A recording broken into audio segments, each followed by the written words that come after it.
प्यारे विद्यार्थियों, आज हम क्लास ट्वेल्थ ज्योग्राफी प्रैक्टिकल की बात कर रहे हैं। क्लास ट्वेल्थ के ज्योग्राफी के प्रैक्टिकल की अगर हम बात करें तो इसमें मुख्यतः 6 यूनिट जो है वो होती है। इसमें 5 यूनिट जो होती है वो आपका लिखित एग्ज़ाम यानी कि राजस्थान माध्यमिक शिक्षा बोर्ड से जो एक व्यक्ति या एक शिक्षक आपका प्रैक्टिकल लेने के लिए स्कूल में आता है, वो 5 यूनिट में से आपको सवाल पुटअप करता है। पुटअप यानी लिखित एग्ज़ाम लेता है, जिसमें एक क्वेश्चन आपका 3 नंबर का होता है। मैंने कोने में रेड पेन से लिख रखा है कि एक क्वेश्चन जो है वो 3 नंबर का होता है और 5 क्वेश्चन होते हैं, तो ये 15 अंक के आपके टोटल क्वेश्चन होते हैं। ये जो 15 अंक है ये शुरू की जो 5 यूनिट है उनमें से आते हैं। 5 यूनिट में से जो 5वीं यूनिट है जिसे प्लेन टेबल वर्क हम कहते हैं, इस प्लेन टेबल वर्क को इस बार कोविड की वजह से हटा दिया गया है। यानी कि कोविड नहीं कहकर हम ये कहें कि 30% जो सिलेबस है जो हटाया गया है, उसमें प्रैक्टिकल फाइल में से प्लेन टेबल वर्क जो है ये हटाया गया।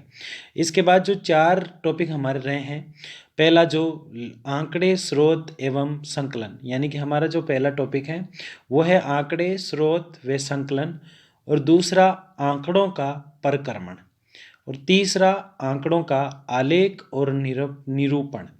चौथा टॉपिक हमारा है आंकड़ों का परक्रमण एवं मानचित्र में क्रम से अगर हम देखें तो उसका प्रयोग क्या है, इसकी चर्चा की गई है। प्लेन टेबल आता है 5 नंबर पे, उसको मैंने कहा हटा दिया। तो इन 4 यूनिट में से ही आपको 3-3 नंबर के 5 सवाल पूछे जाएंगे, अतः ये टोटल 15 नंबर के सवाल होते हैं। आगे अगर हम बात करें फाइल टॉपिक नंबर 6 की, इसमें आपको 2 प्रकार के फाइलों की यहाँ बात है। एक तो क्षेत्रीय सर्वेक्षण, किसी जगह का एक सर्वेक्षण होता है, प्लस मौखिक सर्वेक्षण जो होता है वो 0.4 यानी कि 4 नंबर का है, और 1 नंबर का आपका मौखिक है, आपने वहाँ क्या किया, कैसे किया, यानी कि ये 5 नंबर होते हैं। तो 15 नंबर का जो था वो तो ऊपर लिखित था प्रैक्टिकल में, और 5 नंबर का ये क्षेत्रीय सर्वेक्षण है। इसके बाद जो सेकंड पार्ट इसमें आता है वो है प्रायोगिक अभिलेख या मौखिक। प्रायोगिक अभिलेख में अगर हम बात करें तो 8 नंबर की एक फाइल बनती है और 2 नंबर के उसी फाइल में से सवाल पूछे जाते हैं, तो ये टोटल 10 नंबर का मैटर होता है। प्रायोगिक अभिलेख फाइल की अगर हम बात करें तो इसमें मौखिक 2 नंबर है और प्रायोगिक फाइल जो है 8 नंबर की है। सबसे महत्वपूर्ण भाग ये होता है और बच्चे अधिकतर इसी से डरते हैं। प्रायोगिक जो फाइल है उसके अंदर हम ये देखते हैं कि इसमें एक फाइल के अंदर मेंशन किया जाता है, ये जितने भी 1 2 3 4 जो है इन सब को इसमें मेंशन किया जाता है कि किस प्रकार से हम इसके डिटेल्स जो है वो लिखते हैं। पहले जब राजस्थान बोर्ड से सिलेबस हुआ करता था राजस्थान में, उस समय बोर्ड ऑफिस एक फ़ाइल दिया करता था, लेकिन अब NCERT का जब से सिलेबस आया है उसमें बोर्ड ऑफिस फाइल नहीं देता है। ये फाइल हमें 2-3 जो राइटर हैं उनकी भी आती है, या फिर हम सिंपल जो वाइट पेज होते हैं 20 पेज के लगभग लाते हैं, ये लाकर हम बनाते हैं।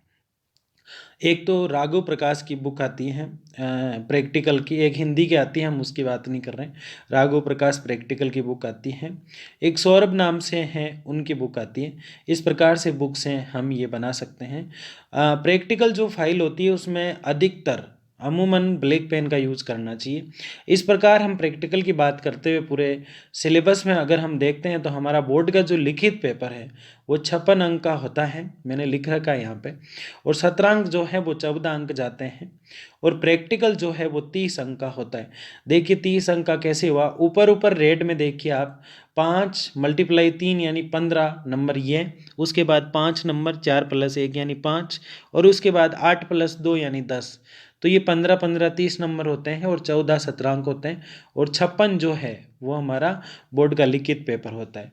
तो आप इस चीज़ को लेके वो टेंशन में थे, इसलिए मैंने ये आपको थोड़ा समझाया है। तो आप अच्छे से आप प्रिपरेशन कीजिए और प्रैक्टिकल से ना डरिए, ये कोई डरने वाली चीज़ नहीं है। धन्यवाद।